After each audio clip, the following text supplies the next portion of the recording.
Alors qu'il ne reste qu'un match de championnat contre Rennes avec la deuxième place comme seul enjeu, le mercato d'été 2025 concentre déjà l'attention puisqu'il ouvrira exceptionnellement ses portes le 1er juin par rapport à la Coupe du Monde des clubs. Du côté de l'OM, on est maintenant fixé sur notre avenir européen et donc sur les moyens qu'on aura à disposition. Ça permet de se positionner plus concrètement sur les pistes mercato et de prendre des décisions sur les départs. Dans la vidéo d'aujourd'hui, on va faire un peu de foot fiction avec une revue d'effectifs où on va imaginer qui on garde, qui on prête et qui on vend en vue de la saison prochaine. Alors avant de passer à la revue d'effectifs, j'ai une petite question pour vous. Qui sont les joueurs que vous garderiez, ceux que vous voulez voir partir et ceux qui doivent partir en prêt cet été? J'attends vos avis dans les commentaires. On passe au vif du sujet sans plus tarder avec d'abord un focus sur les joueurs que je garderai la saison prochaine. Je vais commencer par Geronimo Rulli qui est incontestablement l'un des meilleurs olympiens de la saison puisqu'il nous a fait gagner pas mal de points. Très bon sur sa ligne avec beaucoup d'arrêts impactants et plutôt serein à la relance en dehors de sa grosse boulette contre Lille qui n'aura heureusement pas de conséquences. J'ai rien à dire de négatif sur sa saison, il a apporté les garanties que Pau Lopez n'a jamais réussi à apporter en se montrant régulier dans les performances et en jouant un rôle crucial dans la qualif en Ligue des Champions, donc évidemment je le garde sans la moindre hésitation. Même chose pour Rabiot qui est arrivé au mois de septembre et qui fait partie des meilleurs olympiens de la saison avec notamment une deuxième partie de saison vraiment fabuleuse, omniprésent dans le jeu dans un rôle plus avancé qu'à son habitude et des statistiques plus que satisfaisantes pour un milieu de terrain, 8 buts et 6 passes D toutes complètes confondues. Alors on pouvait avoir un doute sur son avenir puisqu'on n'était pas sûr de se qualifier en Ligue des Champions, mais maintenant que c'est confirmé, j'espère qu'il va s'inscrire sur la durée en prolongeant son contrat. Je garderai aussi Amir Murillo qui s'est vraiment montré précieux dans le 11 de départ pour sa polyvalence, très convaincant dans le rôle d'axial droit du trio défensif avant de retrouver son poste de latéral droit lors du passage en 4-3-3 sur la fin de saison. C'est un joueur qui est arrivé sur la pointe des pieds à l'été 2023 et qui s'est depuis imposé comme un joueur très important. Peut-être que les dirigeants chercheront un titulaire pour le mettre en concurrence avec Murillo, et on n'est pas à l'abri d'une offre intéressante non plus puisqu'il a des prétendants, notamment en première ligue, donc à voir de quoi son avenir sera fait, mais perso j'aimerais qu'il reste la saison prochaine. J'aimerais aussi conserver Ulysse Garcia qui a réussi à inverser la tendance après avoir été placé dans le loft l'été dernier. Il peut vraiment apporter quelque chose au groupe en termes de turnover et pour installer une vraie concurrence à son poste grâce à son travail acharné et son excellent état d'esprit. Alors je vais volontairement pas m'étaler sur le sujet parce que j'ai sorti une analyse complète sur sa situation mardi midi, je vous mettrai le lien en commentaire épinglé et sur l'écran de fin de vidéo pour ceux qui ne l'auraient pas encore vu. Au rang des évidences, je garderai forcément Amine Gouiri qui a totalement convaincu sur ses 6 premiers mois à l'OM, 10 buts et 3 passes D, le but de la saison contre Brest, 6 buts sur les 3 derniers matchs pour aller valider cette qualif en Ligue des Champions. Son importance dans le jeu n'est plus à démontrer donc il gardera ce statut, et j'ai vraiment hâte de le voir sur une saison complète, sans doute aussi que les dirigeants espèrent qu'il brillera en Ligue des Champions, ça permettrait à sa valeur marchande de monter en flèche et potentiellement de faire une vente très importante par la suite. Bennacer est aussi parti pour rester puisque les dirigeants ont décidé de lever son option d'achat. Alors oui, ses premiers mois à Marseille n'ont pas été exceptionnels, il y a eu de belles performances sur les 2-3 premiers matchs, mais entre sa blessure et une condition physique qui n'était pas optimale, on a eu du mal à voir son meilleur niveau. S'il fait une prépa complète avec le groupe et que les blessures le laissent tranquille, je suis persuadé qu'il peut montrer son meilleur visage la saison prochaine et nous faire passer un cap en Ligue des Champions grâce à son expérience du haut niveau. Parmi les joueurs sur qui je n'ai pas le moindre doute, il y a bien sûr Pierre-Emile Højbjerg qui s'est très vite imposé comme le leader de cette équipe et comme relais privilégié de Roberto De Zerbi sur le terrain. Il dicte le tempo, il est précieux à la récupération et dans la construction du jeu. J'ai vraiment aimé sa saison dans l'ensemble, il est régulier dans les prestations et je suis persuadé qu'il va s'inscrire sur la durée, sauf improbable retournement de situation. J'aimerais aussi que Valentin Rongier soit prolongé parce qu'il a fait une bonne saison dans l'ensemble, il s'est imposé comme un joueur important dans le 11 de De Zerbi alors qu'il était remplaçant jusqu'à la défaite contre Auxerre. À mon sens, il peut encore jouer un rôle important la saison prochaine, même s'il ne partira pas forcément comme titulaire indiscutable, mais peut-être plutôt comme titulaire bis pour le turnover, tout en sachant que c'est un joueur qui arrive toujours à bousculer la hiérarchie. Il y a aussi 2 joueurs que j'aimerais garder la saison prochaine, même si tout dépendra des offres qui arriveront sur la table des dirigeants. D'abord Léo Balerdi, qui est indiscutable aux yeux de son coach, qui en a fait son capitaine et qui a fait une bonne saison dans l'ensemble. Je m'attends à ce qu'il soit convoité, mais l'OM ne le laissera pas partir, sauf offre très importante, et De Zerbi ne sera pas chaud à l'idée de le vendre non plus. Pareil pour Greenwood qui est actuellement à 20 buts et 5 passes D toutes complètes confondues en attendant le dernier match contre Rennes où il peut encore faire monter son total. Il a joué un rôle crucial dans la qualif en LDC même s'il y a eu une séquence dans la saison où il a pu nous frustrer, mais globalement c'est une saison très réussie avec pas mal de buts qui nous ont fait gagner des points. Lui aussi sera convoité et l'OM sera forcément exigeant au vu de ses performances, tout en sachant que Manchester United a toujours 50% à la revente et que l'OM a déboursé un peu plus de 30 millions pour le faire signer.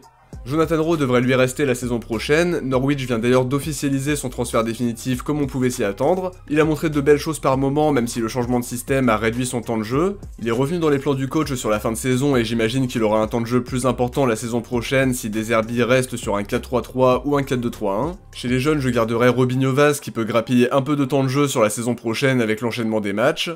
Je garderai aussi des joueurs comme Bakola, Koum, Abdallah, Selami, Lafont ou le Pyroneg puisque les joueurs de 19 ans ou moins pourront jouer la Youth League la saison prochaine, ce qui sera bénéfique pour leur progression.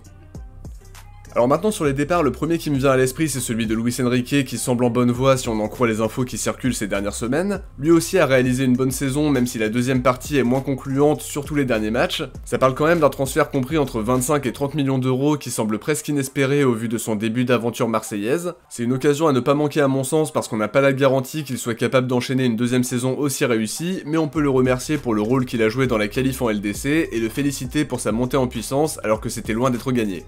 De son côté, Lirola a aussi été impactant dans la qualification en Ligue des Champions grâce à ses performances sur les 2 matchs contre Lyon. En dehors de ça, il a joué les utilités sans vraiment briller, on retiendra aussi son contre son camp contre Paris et l'expulsion débile contre Nice. C'est un joueur que j'imaginais pas rester l'été dernier mais qu'il faudra absolument réussir à faire partir lors du prochain mercato même si on sait que De Zerbi l'apprécie. Je pense qu'il faut arrêter les frais parce qu'il touche 125 000 € mensuels, il sera libre l'été prochain et si on peut récupérer 3 ou 4 millions d'euros, faut pas hésiter. A mon sens, il faut aussi ouvrir la porte à un départ de Derek Cornelius qui a parfois montré des choses prometteuses mais il y a aussi des prestations beaucoup moins convaincantes. Peut-être que la direction continuera de miser sur lui pour doubler un des postes en défense centrale, tout dépend de ce qu'il compte faire. Faut quand même rappeler qu'il ne touche entre guillemets que 60 000 € par mois et qu'il est apprécié par son coach, mais c'est un joueur que je ne retiendrai pas coûte que coûte parce qu'avec la Ligue des Champions le niveau va considérablement monter et je pense qu'on peut avoir une doublure encore plus fiable que lui même si ça suppose un investissement un peu plus important. Au rang des candidats au départ, je suis tenté de dire Quentin Merlin qui m'a pas franchement convaincu tout au long de la saison. Comme je le disais dans le dernier épisode d'ActuOM, il y a eu des matchs prometteurs au début de la saison quand il était associé à Luis Enrique sur le côté gauche, mais pour le reste, j'ai trouvé sa saison plus que moyenne. À mon avis, il faudra recruter un latéral gauche d'un standing supérieur pour jouer la Champions League, même si Merlin a encore une belle marge de progression. Si on a une offre qui satisfait tout le monde, je pense qu'il faut y réfléchir très sérieusement, mais les dirigeants décideront peut-être de continuer de lui faire confiance, éventuellement comme doublure. A noter qu'il émarge à 100 000 € par mois avec une valeur marchande avoisinant les 12 millions d'euros, donc à voir ce qu'il va se passer. Il y a aussi Salzbourg qui va a priori activer sa clause de rachat pour Amar Dedic qui a totalement disparu des radars puisqu'il ne fallait pas qu'il joue plus de 50% des minutes si on ne voulait pas être obligé de le conserver. J'aurais quand même aimé le voir un peu plus mais il y a certainement plein de raisons qui expliquent son départ précipité, que ce soit des raisons familiales, sportives ou tout simplement d'adaptation à un nouveau pays, une nouvelle ville et un nouveau club. Il faudra donc recruter un autre latéral droit cet été et peut-être un latéral gauche si la direction décide de se séparer de Quentin Merlin. Il faudra aussi prendre une décision concernant Amin Harit qui avait bien commencé la saison avec un but et 4 passes D sur les 4 premiers matchs. Ensuite il y a eu cette longue blessure au mollet et un retour timide pour jouer une poignée de minutes au mois d'avril. C'est compliqué de se projeter parce qu'il revient d'une longue absence, j'ai pas le sentiment qu'il soit totalement dans le projet et surtout il touche un salaire de 275 000 € par mois qui est incompatible avec un statut de joueur de rotation. J'essaierai de lui trouver un nouveau club pour récupérer quelques millions d'euros et se libérer de son salaire. C'est dommage parce que c'est un joueur que j'apprécie et qui est capable de faire de belles choses comme on a pu le voir face au Sporting. En doublure ça peut être intéressant bien que son salaire soit trop élevé pour un tel statut, mais aujourd'hui on n'a aucune garantie sur son niveau de jeu et sur sa place dans le projet, donc le mieux c'est de s'en séparer cet été.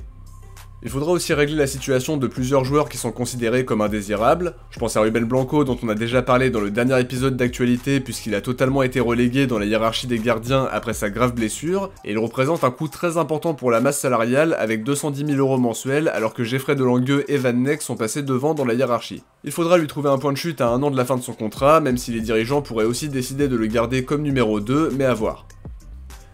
Il y a aussi François-Régis Muguet pour qui le prêt à Qualitea est très loin d'être convaincant. À l'heure actuelle, je les vois mal lever l'option d'achat sachant qu'il a perdu sa place de titulaire au début du mois de mars et qu'il est maintenant blessé depuis mi-avril. Il est sous contrat jusqu'en juin 2028 en touchant un salaire qui avoisine les 50 000 € mensuels. Il faudra lui trouver un point de chute définitif dans le cas où Qualitea ne lèverait pas l'option d'achat, ce qui me semble très probable. On fera pas une vente incroyable parce qu'il est estimé autour de 450 000 €, mais quoi qu'il en soit, il n'est pas du tout dans les plans de De Zerbi et de ses dirigeants.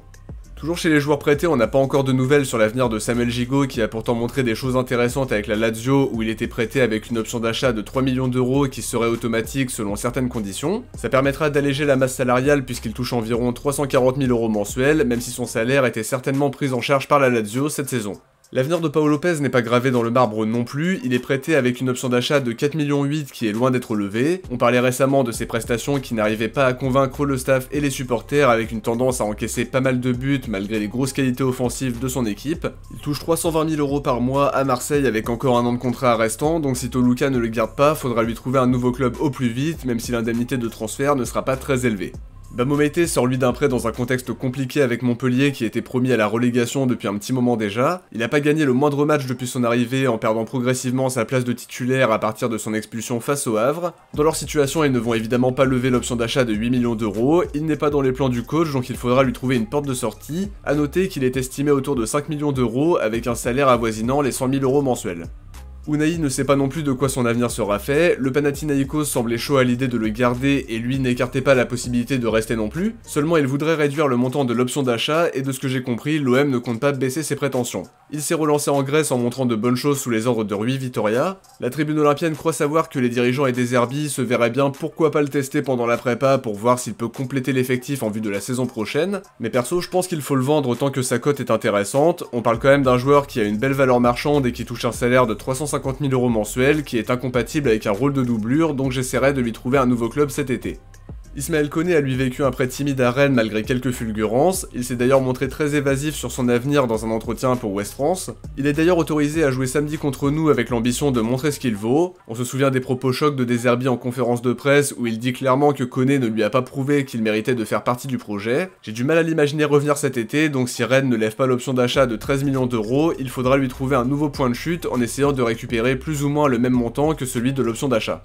Pour finir, évidemment, Chancel Bemba va quitter le club librement le 30 juin, ce qui nous permettra d'économiser son salaire qui s'élève quand même à 3 millions d'euros la saison alors qu'il n'a pas joué le moindre match en 2024-2025. C'est vraiment triste que l'histoire se termine ainsi parce que j'ai beaucoup aimé son passage à Marseille avec des performances de très haut niveau.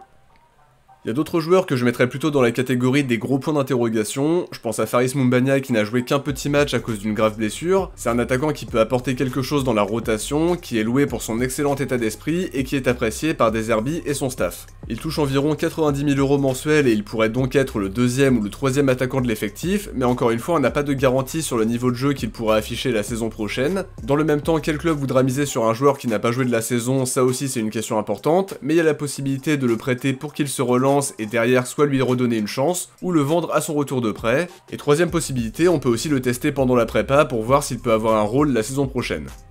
Au rang des joueurs que De Zerbi apprécie beaucoup mais dont l'avenir n'est pas garanti du tout, il y a Neil Maupay qui était venu pour être un super sub derrière Wai. Il a finalement été titulaire plusieurs fois en se montrant décisif à la fin de la première partie de saison avec 2 buts et 4 passes D entre début novembre et début janvier, avant de logiquement perdre sa place au profit de Gouiri et de ne faire que 6 apparitions depuis, dont un match comme titulaire contre Toulouse. Alors oui, son profil est intéressant pour apporter une solution différente à son coach avec des qualités de renard des surfaces qui saisit bien l'opportunité s'il y a un ballon qui traîne, et qui pèse sur les défenses également, mais je ne pense pas que ce soit un joueur qu'il faut retenir coûte que coûte pour autant. J'aurais plutôt tendance à penser à un départ, mais De Zerbi s'opposera sans doute à cette idée. J'ai vu passer une vidéo sur les réseaux où un supporter lui demande s'il va rester la saison prochaine, ce à quoi il a répondu qu'il resterait. Maintenant, est-ce que la baisse significative de son temps de jeu a changé quelque chose à son avenir? Ça c'est une bonne question. Il touche environ 250 000 € mensuels, et dans son cas de figure, ça suppose au moins d'être la doublure du titulaire en pointe, ce qui est loin d'être garanti. On fera pas une énorme vente si on s'en séparait, mais à voir ce que les dirigeants vont décider. L'avenir de Geoffrey Delangueux semble aussi ouvert étant donné qu'il n'a pu jouer que 2 matchs de Coupe de France et que la perspective de passer devant Rouly relève presque de la science-fiction. C'est pas un mauvais gardien, je pense que ça peut tenir la route en tant que doublure et surtout ça nous coûtera pas très cher puisqu'il touche un salaire de 53 000 € par mois. Il a pas une grande valeur marchande non plus donc c'est un joueur qu'on pourrait garder pour nous permettre de dépenser de l'argent à des postes qui sont prioritaires. La question de l'avenir de Luis Felipe se pose aussi puisqu'il n'a joué que 3 matchs depuis son arrivée, la faute d'abord à un manque de rythme, à une condition physique compliquée et des blessures qui ne l'ont pas épargné du tout. Perso, je suis tenté d'y croire parce que c'est un très bon défenseur s'il est en pleine possession de ses moyens. Le gros problème c'est qu'on ne sait pas si les blessures peuvent le laisser tranquille ou s'il va continuer d'enchaîner les absences la saison prochaine, donc énorme point d'interrogation le concernant. Je termine avec Geoffrey Kondogbia qui a rendu de bons services en tant que défenseur central et qui a lui globalement été épargné par les blessures alors que c'était ma principale inquiétude l'été dernier. De Zerbi le considère comme un cadre et lui fait énormément confiance, seulement je pense que son avenir est totalement bouché au milieu de terrain et dans le même temps on devrait se renforcer en défense centrale donc son rôle pour la saison prochaine semble assez flou à l'heure actuelle. Pour compléter le groupe, ça me semble être une bonne idée, mais le problème c'est qu'il touche environ 450 000 € par mois, et ça c'est clairement le salaire d'un titulaire en puissance. On peut imaginer une prolongation pour baisser son salaire en le lissant sur plusieurs années pour économiser sur chaque saison, mais à voir ce qu'il va se passer, étant donné que De Zerbi l'apprécie énormément. Au rang des joueurs que je prêterai la saison prochaine, je vais commencer par Bilal Nadir qui a réussi à grappiller pas mal de temps de jeu alors qu'il ne savait même pas s'il serait dans les plans du coach au départ. 15 matchs toutes compètes confondues et 5 matchs comme titulaire dont ceux contre Paris, Lyon et Lens, même si on ne le voit quasiment plus depuis mi-mars. L'été dernier on pouvait imaginer un prêt en Ligue 2 ou en National, mais avec l'expérience qu'il a pu prendre cette saison et sa progression bien visible, je pense qu'il peut être prêté dans un club de première division, en France ou ailleurs, pour avoir un temps de jeu plus régulier. J'ajouterai certains jeunes comme Yekin Saïd Madi qui bénéficieraient d'avoir du temps de jeu dans un championnat plus relevé que la N3. Même chose pour Rehman Daou qui a eu la chance de faire ses débuts en pro la saison dernière en Europa League mais qui n'a pas fait la moindre apparition dans le groupe sous De Zerbi. On peut ajouter d'autres jeunes comme Ange Lago ou Yuri Morera qui sont des habitués de la N3 mais qui n'entrent plus dans les critères d'âge pour jouer la Youth League.